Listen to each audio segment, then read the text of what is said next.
Bismillahirrahmanirrahim. Assalamualaikum warahmatullahi wabarakatuh.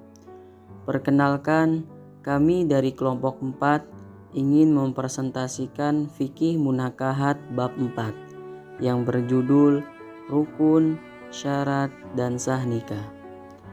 A. Pengertian rukun dan syarat. Dalam melaksanakan suatu perikatan, terdapat rukun dan syarat yang harus dipenuhi.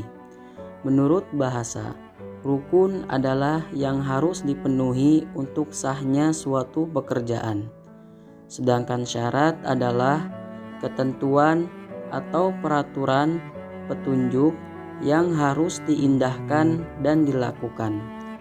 Secara istilah, rukun adalah suatu unsur yang merupakan bagian yang tak terpisahkan dari suatu perbuatan atau lembaga yang menentukan sah atau tidaknya suatu perbuatan tersebut dan ada atau tidaknya sesuatu itu. Sedangkan syarat adalah sesuatu yang tergantung padanya keberadaan hukum syar'i dan ia berada di luar hukum itu sendiri yang ketiadaannya menyebabkan hukum itu pun tidak ada. B. Rukun nikah. Jumhur ulama sepakat bahwa rukun perkawinan itu terdiri atas 1. Adanya calon suami dan istri yang akan melakukan pernikahan. 2. Adanya wali dari pihak wanita. 3. Adanya 2 orang saksi. Dan 4. Sigot akad nikah. C. Syarat sahnya perkawinan. Syarat-syarat perkawinan merupakan dasar bagi sahnya perkawinan. Apabila syarat-syarat terpenuhi, maka perkawinan itu sah dan menimbulkan adanya hak dan kewajiban sebagai suami istri. Pada garis besarnya, syarat sah perkawinan itu ada 2. 1. Calon mempelai perempuan halal dikawini oleh laki-laki yang ingin menjadikan istri, atau Undang-Undang Republik Indonesia Nomor 1 Tahun 1974 Pasal 8. 2. Akad nikahnya dihadiri oleh para saksi. Syarat-syarat rukun nikah secara rinci, yaitu dimulai dari pertama syarat kedua mempelai. Yang A adalah calon mempelai laki-laki. Syariat Islam menentukan beberapa syarat yang harus dipenuhi oleh seorang suami berdasarkan ijtihad para ulama, yaitu 1. Calon suami beragama Islam. 2. Terang atau jelas bahwa calon suami itu betul laki-laki.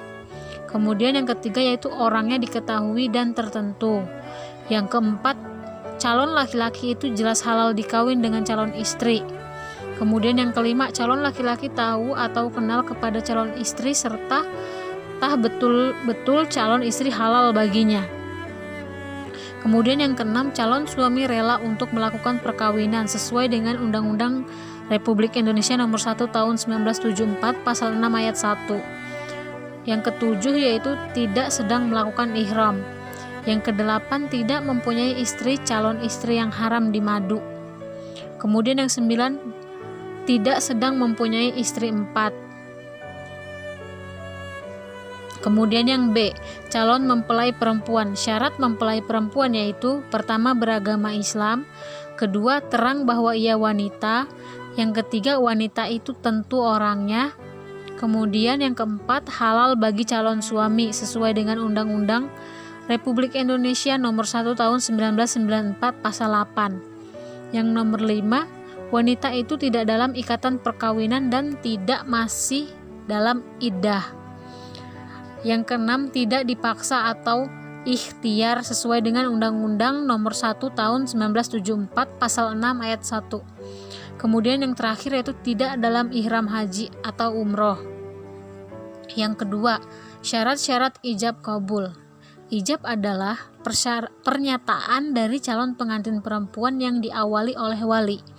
Hakikat dari ijab adalah sebagai pernyataan perempuan sebagai kehendak untuk mengikat diri dengan seorang laki-laki sebagai suami yang sah. Qabul adalah pernyataan penerimaan dari calon pengantin laki-laki atas ijab calon pengantin perempuan. Bentuk pernyataan penerimaan berupa sikhat atau susunan kata-kata yang jelas yang memberikan pengertian bahwa laki-laki tersebut menerima atas ijab perempuan. Perkawinan wajib ijab dan kabul dilakukan dengan lisan. Inilah yang dinamakan akad nikah. Bagi orang bisu, sah perkawinannya dengan isyarat tangan atau kepala yang bisa dipahami. Kemudian ijab dilakukan oleh pihak wali mempelai perempuan atau walinya, sedangkan kabul dilakukan oleh mempelai laki-laki atau wakilnya. Dan lafadz yang digunakan akad nikah adalah lafadz nikah atau tazwij, yang terjemahannya adalah kawin dan nikah, sebab kalimat-kalimat itu terdapat di dalam kitabullah dan sunnah. Demikian menurut Asy-Syafi'i dan Hambali, sedangkan Hanafi membolehkan kalimat yang lain yang tidak dengan Al-Quran, misalnya dengan kalimat hibah atau sedekah, pemilikan dan sebagainya, bahasa sastra atau biasa yang artinya perkawinan. Syarat-syarat wali. Masalah wali dalam pernikahan terdiri atas dua jenis, yaitu wali yang umum dan ada wali yang khusus. Wali yang khusus adalah yang berkenaan dengan manusia dan harta benda, sedangkan wali yang umum adalah wali yang berkaitan dengan pernikahan dan pelimpahan wewenang dari seseorang kepada orang lain untuk bertindak secara hukum. Wali hendaklah seorang laki-laki, muslim, balik, berakal, dan adil. Perkawinan tanpa wali tidaklah sah berdasarkan sabda Nabi Muhammad SAW. Qala Rasulullah SAW, la nikaha illa biwali. Tidak sah nikah kecuali dengan keberadaan wali.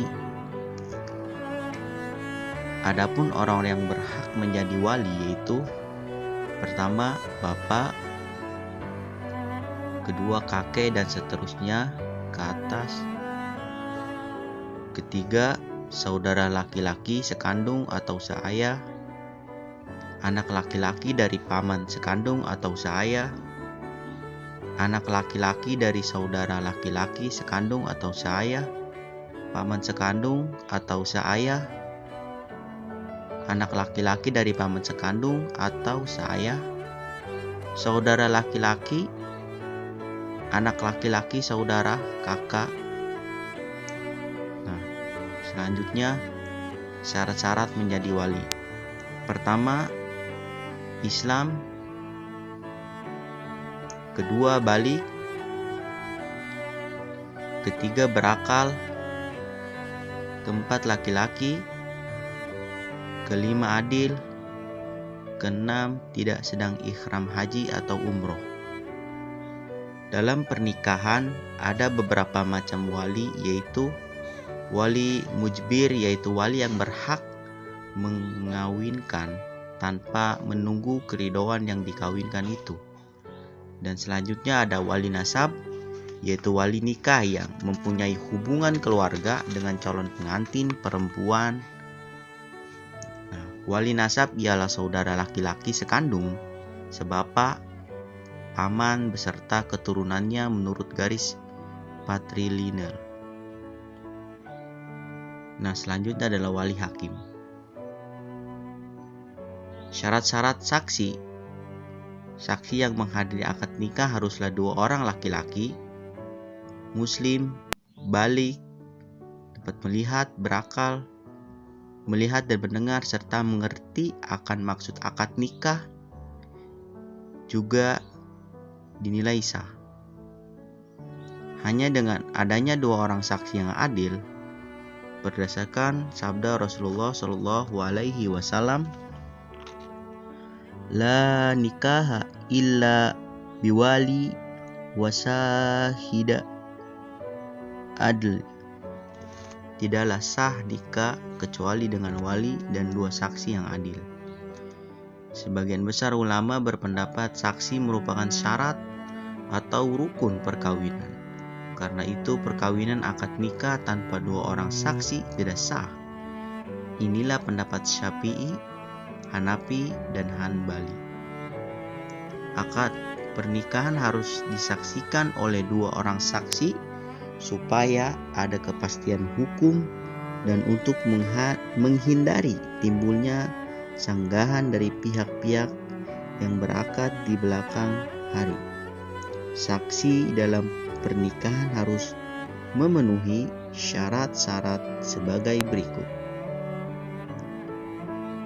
Pertama, berakal, bukan orang gila, balik atau bukan anak-anak, merdeka, bukan budak, Islam, dan kedua orang saksi itu dapat mendengar.